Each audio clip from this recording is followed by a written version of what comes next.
अस्सलाम everyone, welcome back to my channel. जैसे कि हम सब जानते हैं कि कोरोना वायरस की सेकंड वेव आ चुकी है, जो कि पहले से ज़्यादा डेंजरस है। जब कोरोना वायरस बिल्कुल नया नया आया था तो इस पे कोई भी रिसर्च नहीं थी, इसलिए डॉक्टर जैसे ही कोई सिम्टम्स अपेयर होते थे तो उन सिम्टम्स को ट्रीट करने के लिए बहुत सी दवाइयाँ देते थे। और अगर कोई बंदा उस दवाई से ठीक हो जाता था तो वो दूसरे को भी यही कहता था कि तुम ये दवाई इस्तेमाल करो या ये टोटका इस्तेमाल करो, मैं इससे ठीक हो गया हूँ तो हो सकता है तुम भी ठीक हो जाओ। लेकिन अब कोरोना वायरस पे बहुत ज़्यादा रिसर्च हो चुकी है। कुछ ऐसी दवाइयाँ भी हैं कि जो पहले उन्हें अच्छा समझा जाता था, लेकिन अब रिसर्च ने ये चीज़ साबित की है कि वो बहुत ज़्यादा डेंजरस हैं। वो कौन सी दवाइयाँ हैं, इसके बारे में क्या अपडेट्स हैं और कौन सी ऐसी कोरोना वायरस के ट्रीटमेंट के लिहाज से मिथ हैं, उस सबको हम इस वीडियो में डिस्कस करने वाले हैं। और एंड पे मैं आपको इसकी वैक्सीनेशन के बारे में भी थोड़ा गाइड करूँगी। सो आपने इस वीडियो को एंड तक देखना है, ताकि अगर आप कोई भी गलत पैटर्न फॉलो कर रहे हो तो आपको इस चीज़ का पता चल सके। सो वीडियो स्टार्ट करते हैं। सबसे पहले तो मैं यही कहूँगी कि एहतियात इलाज से बेहतर है, इसलिए आपको चाहिए कि आप एहतियात करो। एहतियात कोई इतनी मुश्किल नहीं है। आपने करना क्या है कि जब भी किसी जगह पर जाना है, क्योंकि हमारी आवाम ऐसी है कि घरों में तो नहीं बैठ सकती, इसलिए वो बाहर ज़रूर जाएगी। तो क्राउडेड प्लेसेस में जब आप जाते हो, हजूम वाली जगह पर, तो आप मास्क पहनो। मास्क में आपका दम घुटता है तो थोड़ी देर के लिए उतार लो, फिर से पहन लो। जब आपको पता है कि लोग आपके इर्द गिर्द बहुत ज़्यादा हैं तो लाजमी आप मास्क इस्तेमाल करो। देन सेकंड, आपने क्या करना है कि अपने हैंड्स को वॉश करना है, हाथ धोने हैं। जब भी किसी जगह पर जाते हो तो वहाँ पर चीज़ों को टच करके अपने मुंह से या फिर नाक के पास या फिर आंखों को मत लगाओ, ताकि अगर कोई जर्म्स आपके हाथों पे भी हैं तो जब आप हाथ धो तो वो उसमें चले जाए, ना कि आपके अंदर ट्रांसफ़र हो जाए। अगर तो आप ये सब एहतियात करते हो तो आपको कोरोना वायरस नहीं होगा। लेकिन अगर बाय चांस आपको कोई भी ऐसा सिम्टम अवेयर होता है कि आपको लगता है कि आपको कोरोना वायरस है, तो आपको चाहिए आप अपना टेस्ट करवा लो। कौन से ऐसे सिम्टम्स अपेयर होते हैं, उसमें सबसे मेन सिम्टम है बुखार होना। बुखार बहुत ज़्यादा होता है। इसमें आपको ज़रूरी नहीं है कि आप थर्मामीटर से ही चेक करो। आप अगर अपनी छाती के अगले हिस्से पे और अपनी कमर पे हाथ लगाओगे तो आपका जो टेम्परेचर है वो बहुत ज़्यादा बढ़ा हुआ होगा और आपको पता चल जाएगा कि आपका बुखार की कंडीशन है। सेकंड, इसमें ड्राई कफ होती है, खुश्क खांसी आती है। 1 घंटा आपको लगातार अगर खुश्क खांसी रहती है, उसके बाद ख़त्म हो जाती है, लेकिन दिन में 3 से 4 दफ़ा इस तरह होता है, तो आपको समझ आना चाहिए कि हो सकता है कि ये कोरोना का कोई साइन हो। छींकें आना या फिर फ्लू हो जाना काफ़ी ज़्यादा। इसके अलावा जिस्म में बहुत ज़्यादा थकावट महसूस होना, और कुछ पेशेंट में गला भी ख़राब होता है। एक नया सिम्टम आया था सामने कि आपके जायके की और सूंघने की जो सलाहियत है वो ख़त्म हो जाती है। अगर आपको कोई भी ऐसा सिम्टम अपेयर होता है तो बेहतर चीज़ तो यही है कि आप अपना कोरोना वायरस का टेस्ट करवा लो। लेकिन हमारी आवाम ऐसी है कि वो टेस्ट करवाना अच्छा नहीं समझती है और बहुत से लोग टेस्ट नहीं करवाते हैं। तो इसलिए अगर आपको कोई भी ऐसा सिम्टम अपेयर होता है तो आपको चाहिए कि आप अपने घर पर अपने आप को एक अलहदा कमरे तक महदूद कर लें। अलहदा कमरे में महदूद करने का मकसद ये होता है कि अगर आपको कोरोना वायरस है तो हो सकता है कि आपकी बॉडी उसके खिलाफ लड़ सके, आप इतने सेहतमंद हो कि आप उसको ख़त्म कर सको और आपकी बॉडी उस चीज़ से जीत सके। लेकिन जो आपके इर्द गिर्द के लोग होते हैं, जैसे घर में बूढ़े होते हैं, बच्चे होते हैं, उनकी इम्यूनिटी या उनका निज़ाम इतना अच्छा नहीं होता है कि वो उस बीमारी से लड़ सके। तो हो सकता है कि वो उनके लिए जानलेवा साबित हो। अगर आपको थोड़े बहुत सिम्टम्स अपेयर होते हैं तो आपको चाहिए कि आप घर पर ही उन चीज़ों को मैनेज करो और उनका इलाज कर सको। बहुत कम दिन लगते हैं और आप कोरोना वायरस से रिकवर कर जाते हो अगर आप प्रॉपर उन चीज़ों को फॉलो करते रहते हो। लेकिन अगर आपको सांस लेने में बहुत ज़्यादा मसला आ रहा है तो घर पे तो इस चीज़ का इलाज नहीं हो सकता, इसलिए आपने फ़ौरन हॉस्पिटल में जाना है ताकि वहाँ पर आपका प्रॉपर इलाज किया जा सके। जब आप अपने आप को एक कमरे में महदूद कर लेते हो तो आपका एक अटेंडेंट होना चाहिए जो आपको हर तरह की चीज़ फराहम कर सके। वो जब भी आपके पास जाएगा तो मास्क पहनेगा, बिल्कुल प्रोटेक्टिव गियर्स यूज़ करेगा, उसमें ग्लव्स आ जाएंगे, मास्क आ जाएंगे, या फिर एक शील्ड मिलती है जो कि आपके फेस को पूरा फ्रंट से कवर कर लेती है। इसके अलावा एक स्प्रे की बोतल रखें अपने पास, उसमें थोड़ा सा पानी डाल के उसमें 2 ढक्कन अगर आप डेटोल के डाल देते हो और उसको पूरे कमरे में छिड़कते हो तो वो जरासीम को मार देता है। इसके अलावा जब वो अटेंडेंट आपके कमरे से बाहर आता है तो उसे भी चाहिए कि अपनी पूरी बॉडी के ऊपर वो छिड़क ले, जो कपड़े उसने पहने हैं उनको चेंज कर ले, तो इससे काफ़ी हद तक एहतियात हो जाती है।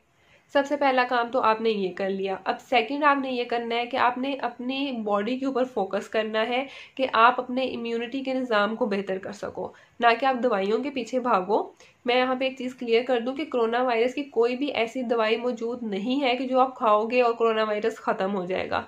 इसलिए आपने अपनी बॉडी पे तवज्जो देनी है, आपने अपनी इम्यूनिटी को, अपनी बॉडी का जो निज़ाम है उस बीमारी के खिलाफ लड़ने के लिए उसे आपने स्ट्रॉन्ग करना है, मजबूत करना है, ताकि आप जल्दी से जल्दी रिकवर कर सको। इसलिए आपने अपनी खुराक को अच्छा करना है। ऐसी खुराक लें जिसमें विटामिन सी काफ़ी ज़्यादा हो, जैसे कि आजकल किन्नू का मौसम चल रहा है, लेमन में विटामिन सी होता है। आपके ऊपर कोई नेगेटिव इफेक्ट ना हो, मतलब जो आपको सूट करती हो, क्योंकि बहुत सी चीज़ें ऐसी होती हैं कि जो वैसे तो अच्छी होती हैं लेकिन हमें सूट नहीं करती हैं। जैसे लीमू अगर मैं खाती हूँ तो मेरा गला ख़राब हो जाता है, लेकिन हालांकि वैसे ही इसमें बहुत ज़्यादा विटामिन सी होता है और ये बहुत अच्छा होता है। तो अपने आप को आपने मज़ीद ख़राब नहीं करना है, इस कंडीशन में अपने आप को रिकवर करना है। किसी के भी बातों में आकर अपने आपने कोई भी दवाई या टोटका अपने आप से इस्तेमाल नहीं करना है, क्योंकि अगर आपकी हेल्दी बॉडी है तो दूसरे को हो सकता है डायबिटीज़ का प्रॉब्लम हो, ब्लड प्रेशर का मसला हो सकता है, या फिर कोई भी ऐसी बीमारी हो सकती है जिसकी वो पहले से दवाइयाँ ले रहा हो। तो अगर आप किसी को कहते हो कि ये दवाई ले लो, तो ये भी चांसेस होते हैं कि वो दवाई उसके साथ रिएक्ट कर जाए और आपके लिए जानलेवा हो।